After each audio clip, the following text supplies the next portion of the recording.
नमस्कार दोस्तों, मैं आपका दोस्त दीपक मुटरेजा। नायब सरकार बन गई है। नई सरकार बनते ही अब तबादलों की आहट शुरू भी हो चुकी है। चाहे बात की जाए आईएएस अधिकारियों की, एचसीएस अधिकारियों की, चाहे निचले स्तर के अधिकारियों कर्मचारियों की बात की जाए, तो सभी के ट्रांसफ़रों की आहट अब से शुरू होने लगी है। हमारे साथ अजय मल्होत्रा जी हैं, वरिष्ठ पत्रकार हैं और विश्लेषक भी हैं। सर, आपका बहुत बहुत स्वागत है। सर, आहटें शुरू हो चुकी हैं नई सरकार बनते ही। क्या लगता है सर, कौन जो है इस बार सरकार को चलाने वाला बनेगा?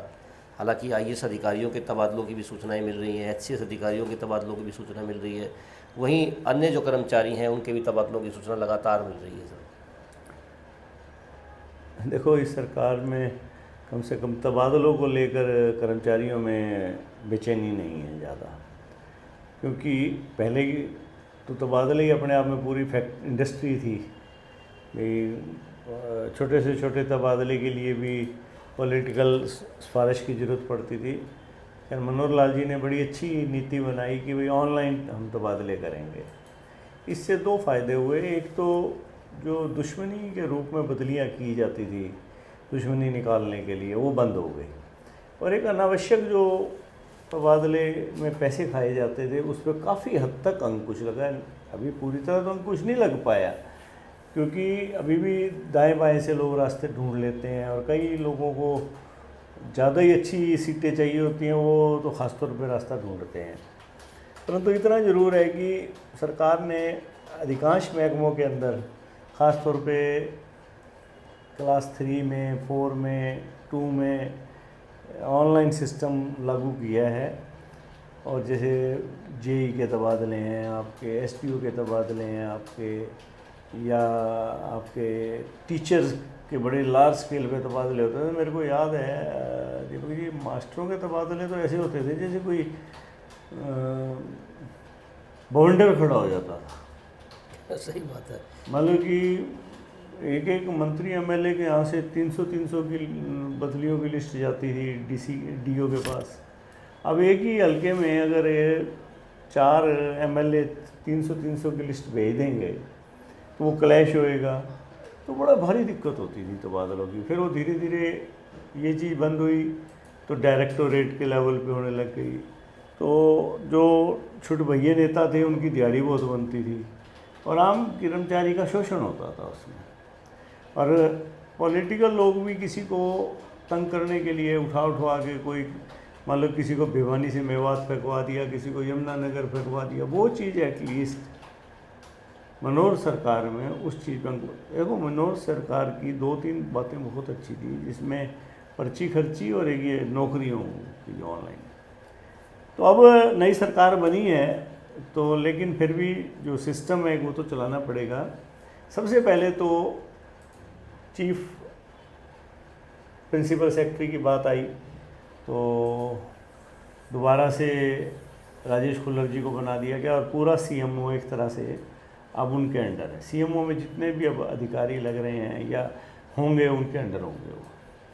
अब जो प्रिंसिपल सेक्रेटरी है वी उमाशंकर जी, वो दूसरा महत्वपूर्ण पोस्ट होती है सीएम के अंडर। तो वो वी उमाशंकर जी का तबादला वो केंद्र में जा रहे हैं, डेपुटेशन पे हो गया है। वो सचिव भूतल विभाग के अंदर, ये नितिन गडकरी जी वाले में, वो सेक्रेटरी बन के जा रहे हैं। तो वो पद खाली हो गया है, तो वहाँ पर किसी न किसी को इनको बिठाना पड़ेगा। तो बड़ा महत्वपूर्ण पद है। साथ ही चीफ सेक्रेटरी जो हरियाणा के हैं वो 31 अक्टूबर को रिटायर होने जा रहे हैं। तो अब ये 2 पद हैं जो चीफ सेक्रेटरी का और प्रिंसिपल सेक्रेटरी का। जहाँ तक हमारी सूचना है कि चीफ सेक्रेटरी के पद पे नो डाउट जो वर्तमान चीफ सेक्रेटरी हैं वो कोशिश कर रहे हैं किसी तरह एक्सटेंशन मिल जाए उनको 3 महीने की या 1 साल की।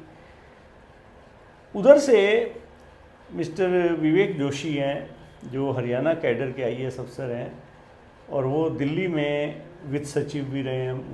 मोदी जी के जो कोर ग्रुप है अधिकारियों का, उसका हिस्सा रहे हैं।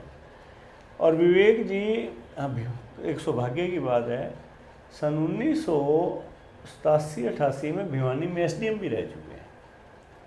वो यहीं अपना यहीं से उनकी पोस्टिंग शुरू हुई थी। और मेरे को याद है बड़े साधारण प्रवृत्ति के थे, बाथरूम स्लीपर पहन के राउंड पे निकल जाते थे। खुल्लर साहब की भी पहली पोस्टिंग भिवानी में थी, वो भी एसडीएम थे, वो भी बाथरूम स्लीपर में, और कई बार तो लॉ एंड ऑर्डर ठीक करने के लिए डंडा लेके खुद ही निकल पड़ते थे। तो अब विवेक जोशी जी के नाम पे बात चल रही है भी उनको हरियाणा में चीफ सेक्रेटरी लगाया जाए। और जहाँ तक प्रिंसिपल सेक्रेटरी का प्रश्न है, अनिल मलिक जो हरियाणा कैडर के आईएएस अफसर हैं, वो भी सेंटर में हैं, उनको वापस यहाँ ला के उनको प्रिंसिपल सेक्रेटरी लगाने का है। दोनों बड़े अच्छे अधिकारी हैं, अपराइट अफसर हैं।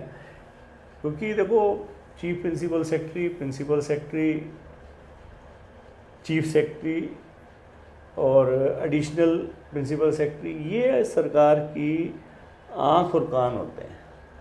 अगर ये अधिकारी आपने अच्छे लगा दिए, और ये आम चर्चा है ब्यूरोक्रेसी में कि जो तीसरा टर्म है भाजपा का, तो बड़ा फूक के कदम रख रहे हैं। क्योंकि अब की बात जीत के लिए हरियाणा नेतृत्व से ज़्यादा केंद्रीय नेतृत्व ज़्यादा प्रयासरत था, और इस कारण जीत भी मिली है। तो केंद्रीय नेतृत्व ये नहीं चाहता कि किसी प्रकार से ढिलाई बरतने के मूड में नहीं है। आपकी बार हरियाणा में कोई इस तरह से भाई ढीले अफसर या भ्रष्टाचार वाले अफसर लगाने का उनका मन नहीं है।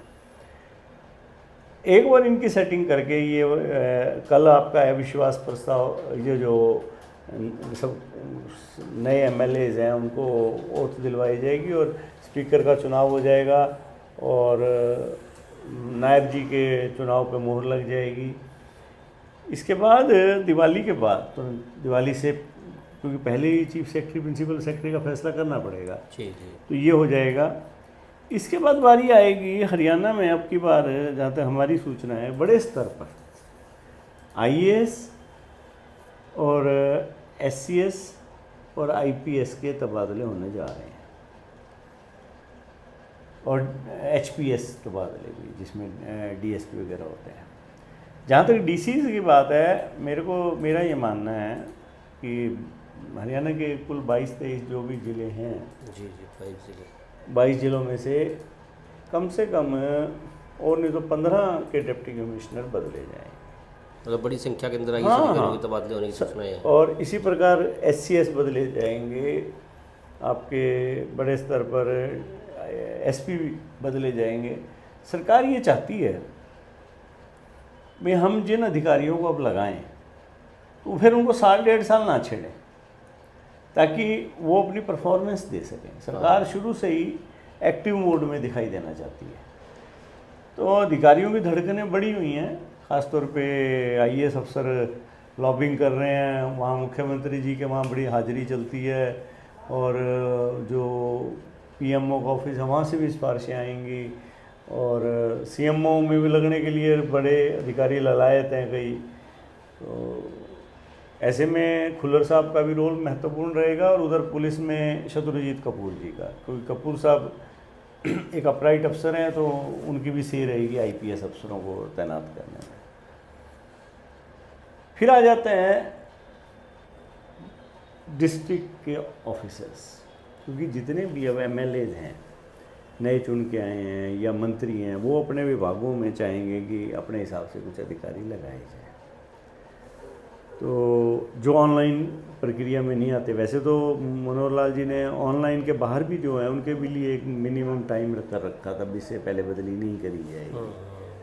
तो फिर भी अधिकारी, ये मंत्री लोग ये चाहेंगे कि भी मेरे महकमे में एटलीस्ट डिस्ट्रिक्ट के जो ऑफिसर्स हैं, मान लो फॉर एग्जांपल जिला शिक्षा अधिकारी है, फूड सप्लाई कंट्रोलर हैं, आपके रेवेन्यू अधिकारी हैं, एक्सीएन हैं, ये सारे मंत्री चाहेंगे कि अपने अपने महकमों के अपने हिसाब से लगाएं हम। हाँ, अपनी अपनी केमिस्ट्री के हिसाब हाँ, एमएलए भी चाहेंगे भी हमारे हिसाब से हमारे हल्कों में आदमी लगे, क्योंकि पिछले 6 महीने से तो आप इलेक्शन मोड में ही हो। हाँ जी, हाँ जी।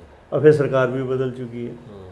ये सारा प्रोसेस जहाँ तक हमारा मानना है कि नवंबर-दिसंबर में कर लेंगे, और फिर जनवरी में शुरू करेंगे ऑनलाइन तबादले, जैसे शिक्षा विभाग है, या फिर हर एक महकमे का क्राइटेरिया है, अभी मिनिमम इतने कर्मचारी जिस महकमे में उस कैडर के होंगे तो वो ऑनलाइन के तहत आ जाएंगे।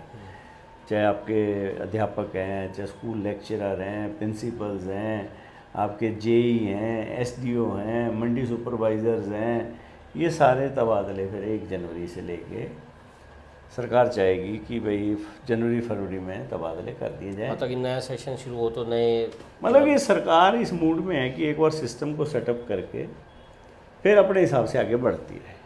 ताकि जिस व्यक्ति को जहाँ लगा दिया अपॉइंट हो गया तो उसके बाद हाँ, ताकि उसको फिर उसको परफॉर्मेंस बेस पे आगे के लिए चेक करेंगे। अगर उसकी परफॉर्मेंस ठीक रहेगी तो आगे रखते रहेंगे, नहीं रहेगी तो उसको बदल दिया। तो साल 2 साल फिर रखना चाहेंगे सब। एक आईएएस और आईपीएस में जिस प्रकार से दिक्कतें आ रही थी कि आईएएस की जहाँ होनी चाहिए थी वहाँ पर आईपीएस अधिकारियों को लगा दिया जाता था पहले था, हालांकि इस बार सुनने में आ रहा है कुछ उसमें चेंजिंग करने का हाँ, सिस्टम दीपक जी, बेटर है। उसमें भी हाई कोर्ट ने भी इंटरवीन करा है कुछ। तो हरियाणा सरकार भी इस मूड में है कि भाई जो आईएएस पोस्टों पे कई आईपीएस लगे हुए थे। फॉर एग्जांपल आपका डायरेक्टर स्पोर्ट्स है, वो आईपीएस है।